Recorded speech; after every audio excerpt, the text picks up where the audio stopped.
Chapter 1. The Unanswered Prayer. Alexander Barrett stood at the edge of the cliff, his tall figure silhouetted against the storm-laden sky. The wind whipped his coat around him, carrying the scent of impending rain and the distant roar of waves, crashing against the rocks below. 5 years had passed since he'd buried Eleanor here, in the small cemetery overlooking the sea she had so loved. 5 years of an empty house, of silence where laughter should have been, of half-finished sentences directed at someone who was no longer there. "I can't do this anymore, Ellie," he whispered, the wind carrying his words away like scattered leaves. "The house is just walls and echoes without you." At 42, Alexander had resigned himself to solitude. The local matchmakers had long since given up on him, though not for lack of trying. Thornwood Estate needed a mistress, they insisted. A wealthy widower of good family with a magnificent house and no heir to leave it to. It was practically a crime against nature. But Alexander had simply withdrawn deeper into his work and grief, until last night's dream. Eleanor had come to him so vividly that upon waking he'd reached for her across the bed. In the dream she stood in their garden, the sunlight catching the honeygold of her hair just as it used to. But instead of facing him, she was pointing toward the horizon, insistent, urgent almost. "Look, Alex," she'd said, her voice as clear, as if she stood beside him. "It's time to live again. They're waiting for you." "Who's waiting?" he'd asked, but she only smiled, that secretive smile that had always both frustrated and enchanted him. "Your family." He'd awakened with tears on his face and an inexplicable sense of anticipation. Standing now at her grave, he wondered if grief had finally driven him to madness. "What did you mean, Ellie?" he asked, kneeling to trace the engraving on her headstone. "What family? We never had children. You were my only family." The first raindrops began to fall, cold against his skin. Practical as always, Alexander rose and made his way back to his waiting horse. The dream lingered in his mind as he rode back to Thornwood, the grand manor house appearing through the trees like a sentinel keeping watch over the empty life of its master. Mrs. Winters, his housekeeper, was waiting in the entrance hall, her perpetually worried expression even more pronounced than usual. "Mr. Barrett, sir, you're soaked through. I'll have a hot bath prepared immediately." "Thank you, Mrs. Winters," he replied automatically, handing his wet coat to Jenkins, the elderly butler who had served the Barrett family since Alexander was a boy. "Any matters requiring my attention while I was out?" "Yes, sir. The new maid has arrived." Alexander paused in the act of removing his gloves. "New maid? I don't recall approving a new hire." Mrs. Winters wrung her hands nervously. "Well, sir, you mentioned last month that the house was becoming too much for the current staff, what with the East Wing being reopened for renovations. You said I might engage additional help as needed." He vaguely remembered the conversation. Another instance of nodding and agreeing without fully attending to the matter at hand. "Very well. Has she settled in?" "Yes, sir. Miss Harlow arrived this morning. I've assigned her to the upstairs chambers and the library, as you spend so much." "Time there." Alexander nodded, already losing interest in the matter. One more servant moving silently through the house would make little difference to his solitude. "I've also taken the liberty of inviting her to serve at dinner tonight," Mrs. Winters continued. "Millie is still abed with that cough, and Miss Harlow comes with excellent references from the Pembroke household. As you see fit, Mrs. Winters. I'll be in the library until dinner." The housekeeper seemed about to say something more, then thought better of it. "Very good, sir. I'll send Jenkins to fetch you when dinner is ready." The library had been Alexander's sanctuary since childhood, and had only grown more so in the years since Eleanor's death. The walls of books, the lingering scent of leather and paper, the large desk where he managed his considerable estate, all offered the comforting embrace of routine and obligation. Yet today he found himself restless, unable to focus on the account ledgers before him, Eleanor's words from the dream echoed in his mind. Your family. What could she have meant? His parents were long dead, and he had no siblings. The few distant relatives that remained were scattered across the country, scarcely remembered faces from childhood holidays. The light was fading when Jenkins knocked discreetly at the library door. "Dinner is served, sir." Alexander rubbed his eyes, surprised to find that several hours had passed while he'd accomplished virtually nothing. "Thank you, Jenkins." The dining room was another reminder of all he had lost. The long table, set for one at the head, seemed to emphasize the emptiness of the chairs that would never be filled. Eleanor had often spoken of the children they would have, the noise and laughter that would fill Thornwood's silent halls. But fate, or perhaps God, if Alexander still believed in such things, had other plans. A fever had taken her so suddenly that even now, 5 years later, it sometimes seemed like a nightmare from which he might still awaken. He was halfway through his soup, barely tasting it, when the door to the serving kitchen opened. "Your main course, sir," said a voice that stopped Alexander's spoon midway to his mouth. It wasn't the voice itself that startled him, though it was pleasant, melodious even, but the strange familiarity of it. He looked up, and the world seemed to shift beneath him.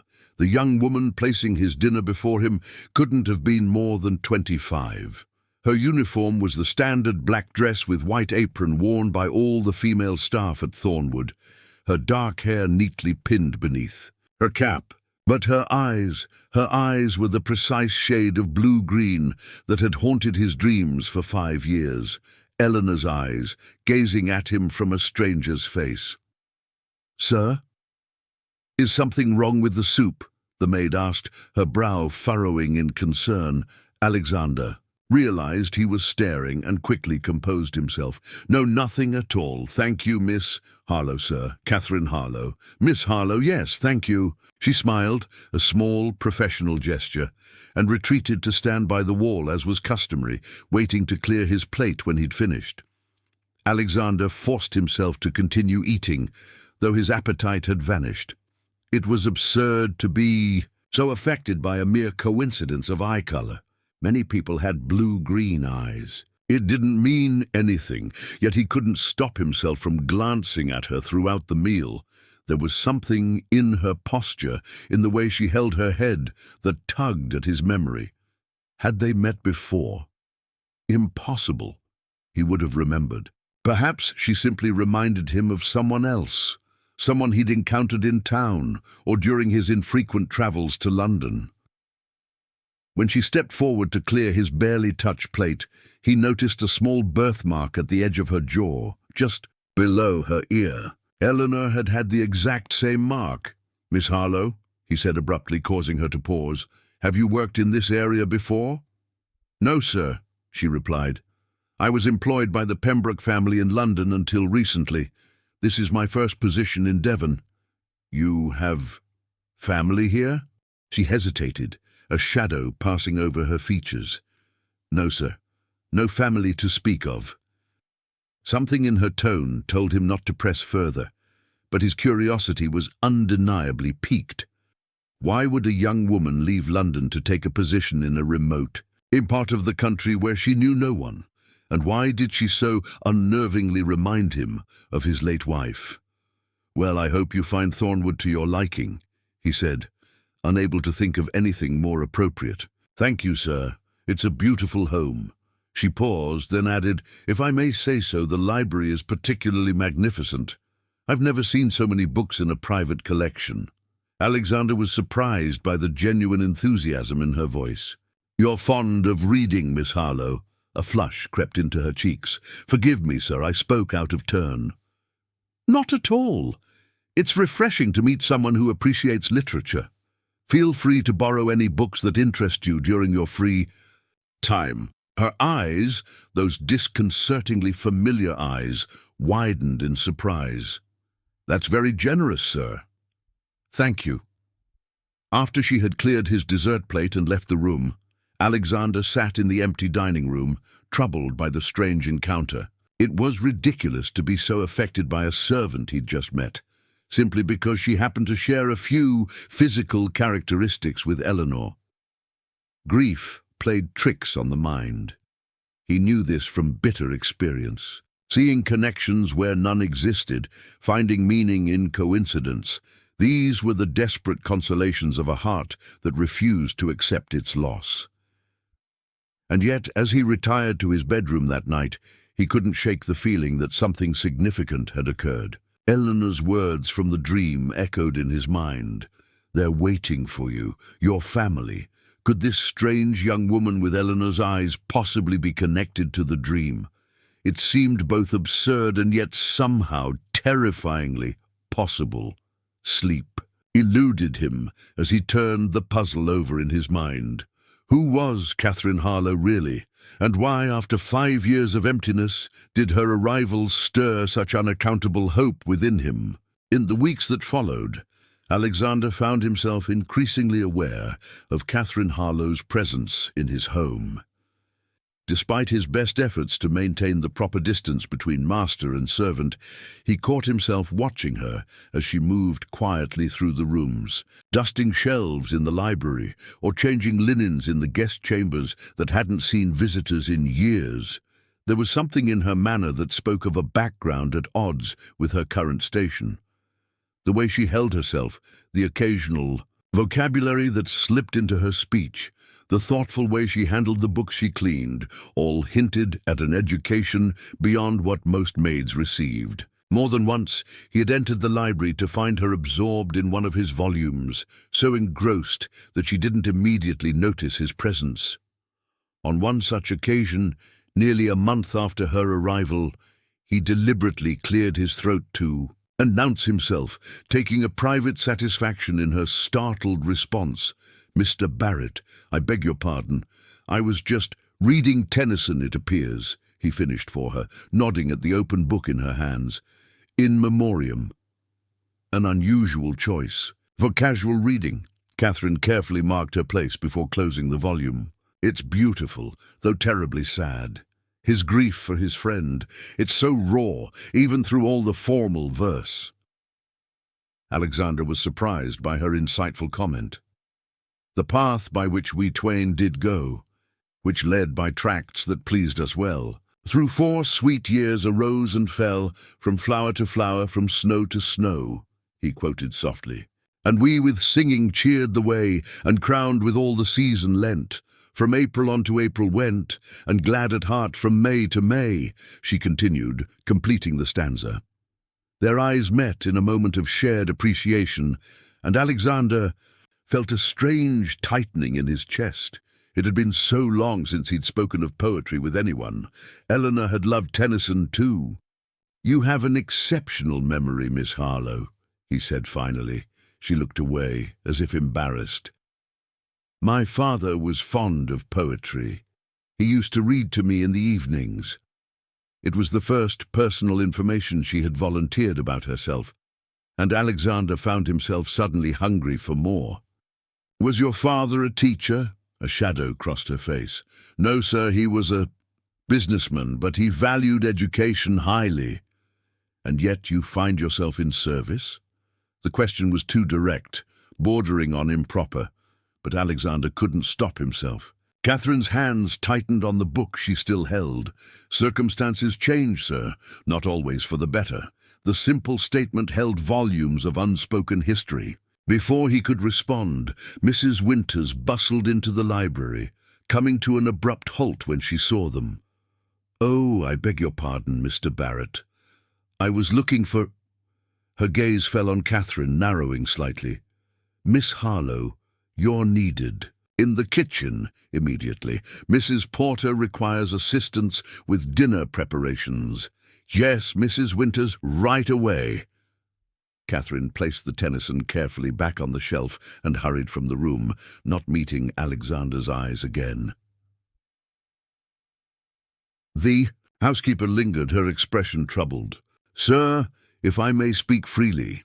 Alexander sighed, anticipating the direction of her concern. "What is it, Mrs. Winters?" "It's not my place to say, sir, but there has been some talk among the staff regarding Miss Harlow. What kind of talk? He asked, even as he silently acknowledged the impropriety of his own behavior. A master shouldn't show special interest in a maid, no matter how intriguing he found her. Well, sir, it's just that she's different, keeps to herself, spends her free time reading rather than socializing with the others. And there's the matter of her past. Alexander raised an eyebrow. Her past? She claims to have worked for the Pembroke family, but when Jenkins mentioned this to his brother, who, as you may recall, serves as footman for the Sedgwicks, who are intimate with the Pembrokes, his brother had never heard of a Catherine Harlow in their employ. A chill ran down Alexander's spine. Are you suggesting she lied about her references? Mrs. Winters twisted her hands anxiously. I would never presume to make such an accusation, sir. The reference letter seemed perfectly in order. Perhaps she used a different name in her previous employment, or perhaps Jenkins's brother simply wasn't aware of all the staff in such a large household. Yes, that must be it, Alexander said, though doubt had already taken root. Thank you for bringing this to my attention, Mrs. Winters, but I'm sure there's a reasonable explanation. After the housekeeper left, Alexander found himself pacing the library, disturbed by the implications. Who was Catherine Harlow, really? And why would she lie about her past? The rational part of his mind suggested he should dismiss her immediately. A servant who had falsified her references couldn't be trusted, yet something stronger than reason held him back. The same inexplicable connection he'd felt since first seeing those familiar eyes. That night, for the first time in years, Alexander dreamt of Eleanor again. She stood in their garden as before, but this time she was not alone. A shadowy figure stood beside her, features indistinct, but somehow familiar. You're beginning to understand, Eleanor said, her voice carrying the same urgent quality as before. Understand? Well, what? He asked, frustrated by the dream's obscurity. The truth lies buried, Alex, but not where you think. She gestured to the figure beside her. Ask her about the locket. He awoke with a start, the word locket echoing in his mind. Outside, his window dawn was breaking, painting the hills beyond Thornwood in pale gold light. Making a sudden decision, Alexander rose and dressed quickly, forgoing his morning routine of breakfast in his room. Instead, he made his way to the servants' quarters in the West Wing, an area of the house he rarely visited. He encountered a startled-looking scullery maid who nearly dropped the coal scuttle she was carrying when she saw him. Sir, good morning, sir. Good morning. Could you direct me to Miss Harlow's room, please? The girl's eyes widened further. Miss Harlow, sir. She's not in her room. She rises early, before anyone else, and walks on the grounds. Says the morning air helps her think. I see. And where might I find her at this hour? Usually by the old Rose Garden, sir, though sometimes she goes as far as the woodland path. Alexander thanked the bewildered girl and made his way outside.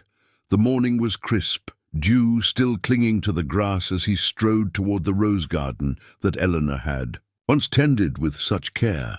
It had fallen into neglect after her death, despite the gardener's efforts to maintain it. Some essential spirit had gone out of the place when she had. He spotted Catherine at the far end of the garden, standing before a particularly overgrown rosebush. She wore a simple grey dress rather than her uniform, her dark hair loose around her shoulders instead of pinned beneath a cap. The sight of her, framed by the wild roses in the soft morning light, stirred something in Alexander that he had thought long dead. As if sensing his presence, she turned. Surprise registered on her face, followed quickly by alarm. "Mr. Barrett! I didn't expect—" She broke off, seemingly flustered by his unexpected appearance. Her hand went to her throat in a nervous gesture, and Alexander's attention was drawn to a silver chain barely visible at her neckline. "You wear a locket," he said without preamble. Her hand closed protectively around what was indeed a small silver locket hanging from the chain. "Yes, sir. It's a family keepsake." "May I see it?" The request was presumptuous, crossing the carefully maintained boundaries between them, yet Alexander could not stop himself. The dream, Eleanor's words, the mystery surrounding this woman, all converged into an urgency he could neither explain nor resist. Catherine hesitated, her expression guarded. "It's nothing special, sir, just a simple trinket." "Please," he said, and something in his voice must have conveyed his desperation, for after a long moment she reluctantly lifted the chain over her head and held out the locket. It was old, the silver tarnished in places with an intricate pattern of ivy leaves engraved on its surface. Alexander's breath caught as he recognized it, not because he had seen this exact locket before, but because he had seen one remarkably similar, the one his mother had given to Eleanor on their wedding day. With trembling fingers, he opened the locket. Inside was a tiny portrait of a young woman with familiar blue-green eyes and a small birthmark below her ear. Not Eleanor, but someone who could have been her sister or her daughter. "Who is this?" he asked, his voice barely above a whisper. Catherine's eyes filled with tears. "My mother." "And her name?" "What was your mother's name?" "Elizabeth," she said. "Elizabeth Harlow, though she was born Elizabeth Barrett." The world seemed to tilt beneath Alexander's feet. "Barrett?" Catherine took a deep breath, as if steeling herself for what came next. "Yes, she was your cousin, sir. The daughter of your father's younger brother, Thomas Barrett." Alexander staggered backward, his mind reeling with the implications. "That's impossible. Thomas died in India before he had any children. My father told me—" "Your father was mistaken. Or perhaps—" She hesitated. "Perhaps he was not told the truth. My grandfather did go to India, but not before he married my grandmother in secret. When he died of fever there, she was already with child, my mother. But your family never acknowledged them." "This can't be true," Alexander said, though even as he spoke, pieces were falling into place in his mind. His father's occasional cryptic references to Thomas's unfortunate choices, the abrupt way. The subject was always changed when Alexander asked about his uncle. "It is true," Catherine insisted. "My mother grew up in poverty, shunned by the Barrett family who could have helped her.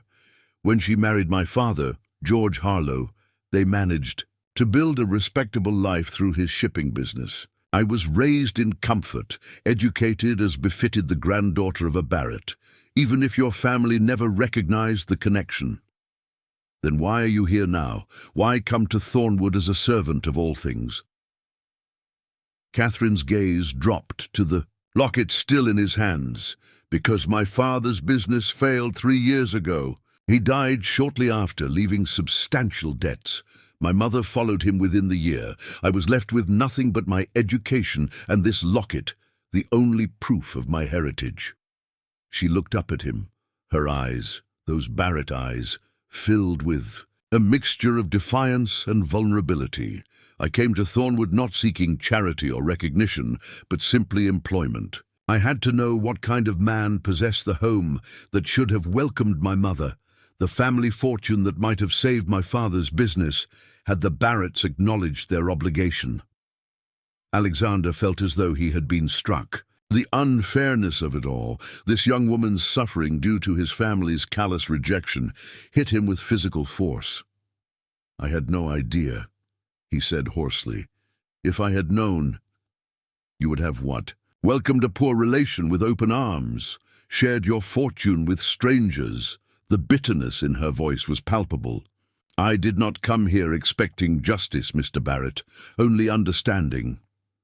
Alexander looked again at the portrait in the locket, this unknown cousin whose existence had been deliberately hidden from him, and was struck by the resemblance not just to Catherine, but to Eleanor. The same eyes, the same birthmark. No wonder he had been so affected by Catherine's appearance. "My wife," he said slowly, the pieces of the puzzle finally connecting. "Eleanor, she had the same eyes as you, The same birthmark. I always assumed it was coincidence, but Catherine's expression softened slightly. It wasn't coincidence. My mother and your wife were second cousins. The Barrett eyes, my mother called them, and the birthmark has appeared in the family for generations. Revelation left Alexander reeling. All this time he had thought himself alone in the world, the last of the Barretts. Yet here stood his cousin, carrying the same blood, the same features that had been passed down through their shared lineage. "You truly are my family," he murmured, Eleanor's words from his dream echoing in his mind. "The only family I have left." Catherine said nothing, watching him warily, as if uncertain what his realization might mean for her. Alexander closed the locket and held it out to her. As she reached to take it, he gently caught her hand. "I cannot undo the wrongs my family did to yours. I cannot give back the years your mother spent without the support and love she deserved. But I can offer you what should have been yours. All along, a place at Thornwood not as a servant, but as family." Her eyes widened in surprise. "You would acknowledge me, despite the scandal it might cause?" "Scandal be damned," Alexander said with sudden vehemence. "I've spent 5 years alone in this house, thinking I had no one left, that the Barrett line would end with me. If there is any justice in this world, and God knows I've doubted it often enough, then it led you here to right an old wrong and perhaps to save us both from loneliness." Catherine's carefully maintained composure finally broke. Tears spilled down her cheeks as she clutched the locket to her heart. "I never expected, I only wanted to know where I came from, to understand the family that had rejected mine." "And now?" Alexander asked softly. She looked around at the wild roses, at the grand house beyond, and finally back to Alexander. A small, hesitant smile touched her lips. "Now, perhaps, I can begin to think of it as home." As the morning sun rose higher over Thornwood, casting its warm light over the neglected garden, Alexander felt something shift within him, a loosening of the grief that had bound him for so long, a cautious opening toward possibility. It wasn't the family he had once dreamed of with Eleanor, but it was family nonetheless, a connection he had thought forever lost to him. That night, Alexander dreamt of Eleanor one last time. She stood in their garden, which now bloomed with fresh life, roses climbing in profusion over the once neglected trellises. She smiled at him, a smile of completion and peace. "You found her?" she said. "Yes," he replied, "though I still don't understand how you knew." Eleanor's laughter, that beloved sound he had missed so desperately, floated on the dream air. "Some connections transcend understanding, my love. Some families are formed by more than just blood." She began to fade, her figure becoming transparent. Against the vibrant garden. "Be happy, Alex. Live again." He reached for her, not in desperation as he once might have, but in gratitude. "I will," he promised, "for both of us." When he awoke, the familiar ache of loss was still there, but alongside it was something new, a sense of purpose, of continuation.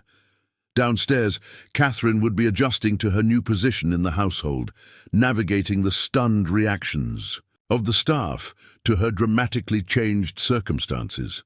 There would be challenges ahead, explanations to be made to skeptical neighbors, a new relationship to build on the foundation of their shared heritage.